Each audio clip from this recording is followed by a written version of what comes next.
Is it something that's going to go on forever, or? I hope not. No. I hope not, but it may.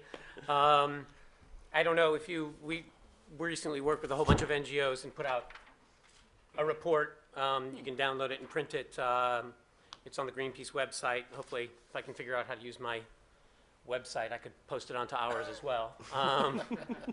But it's put out with a bunch of groups, and what we wanted to do is to look at on the ground whether PEFC and SFI, as a logo, as a system, is able to deliver to the customers kind of a basic understanding, what everybody would basically understand is a sustainable forestry operation.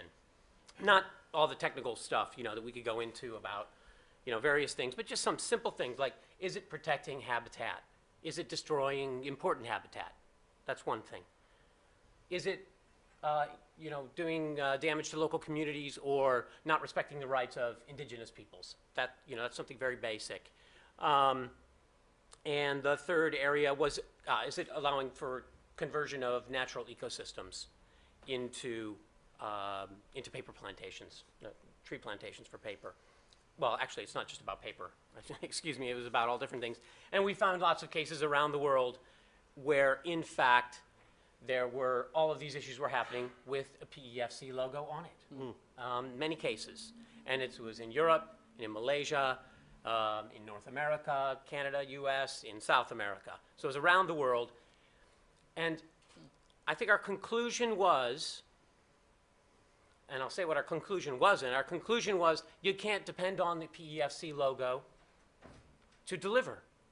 So, for example, for HP, this is really important because they want to have a logo that they can depend on.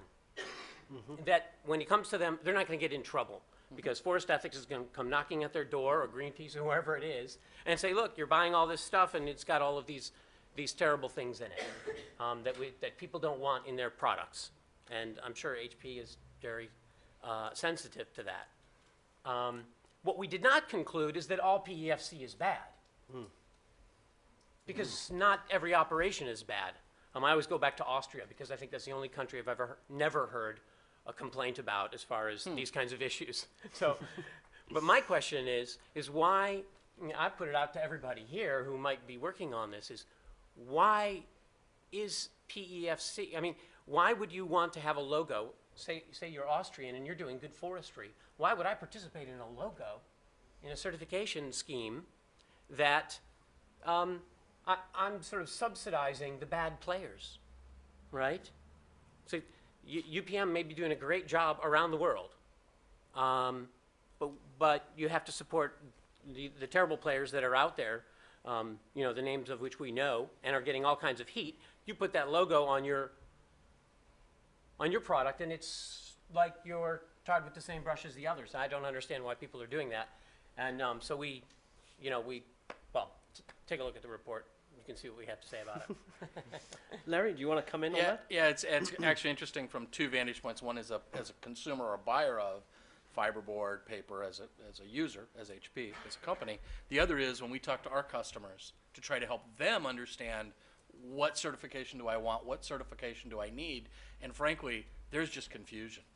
We talk to small businesses in particular. If it's got a green logo with a tree, a frog, a bear, they assume that's good, it's good for the environment, and they're not, hurting a forest or killing Bambi or any of those kind of bad things. So there's mass confusion, quite frankly, at that level and below. When you start to talk to big companies, they take the time to go through what is a certification, what is PEFC, FSC, and other things.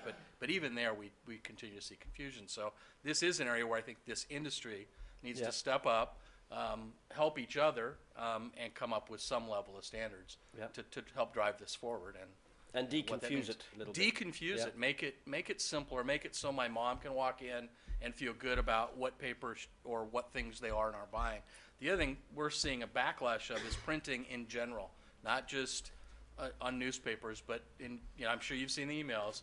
Printing this is bad. Don't print. And actually, in some cases, that may not be as bad as buying a new e-reader or buying something else. So somehow we've got to get this message across that there's a good way to do this and a bad way to do this, and help support the good ways to do that. Excellent. John, did you want to say anything on the PFC FSC subject? Well, I mean, for a start, we as a company, we don't sort of hang our hat on either of the two schemes. What we support is sustainable forestry, and the means of doing that, the credible means of doing that, is credible certification. We do support both schemes. We see two things really. One is too much focus on the certified elements.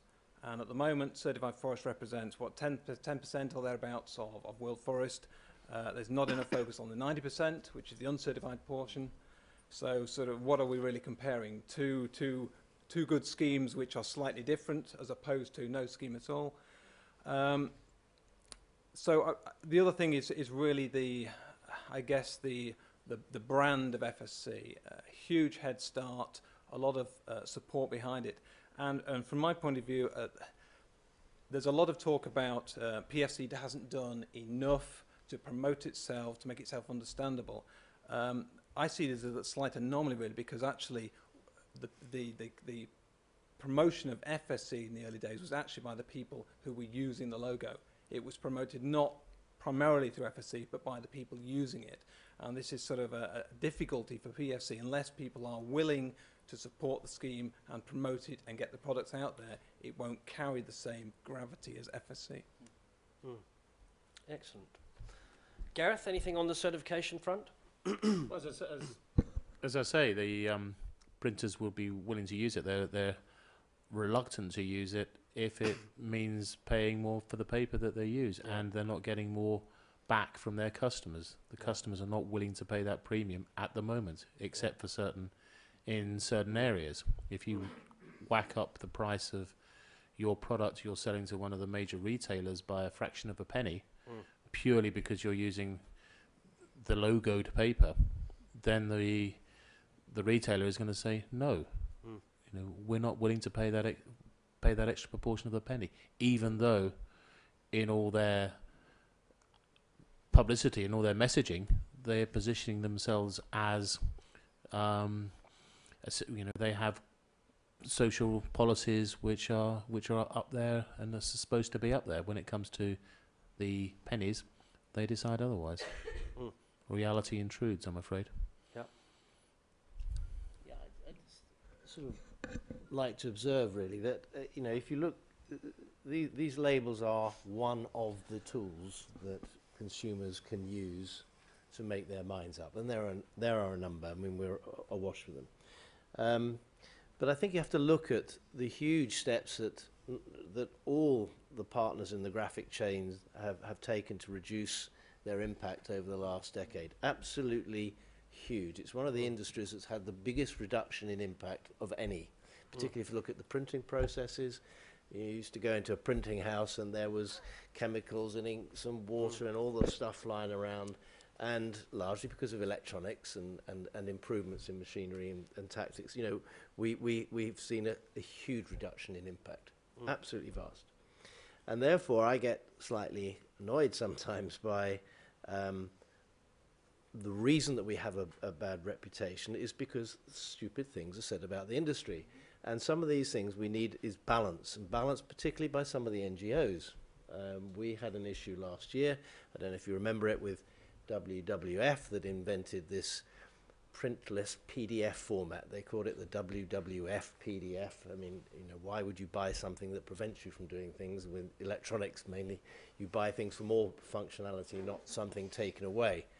But in their marketing, videos that said, every day entire forests die to make paper, it's absolute and complete rubbish.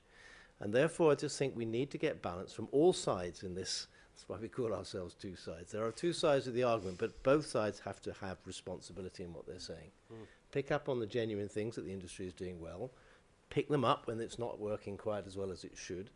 But do not, you know, exaggerate the problems to make a point, because I think it gets to the stage where people then don't believe them. Yeah. And then that causes discredit to the certifications and things that go with the NGOs as well.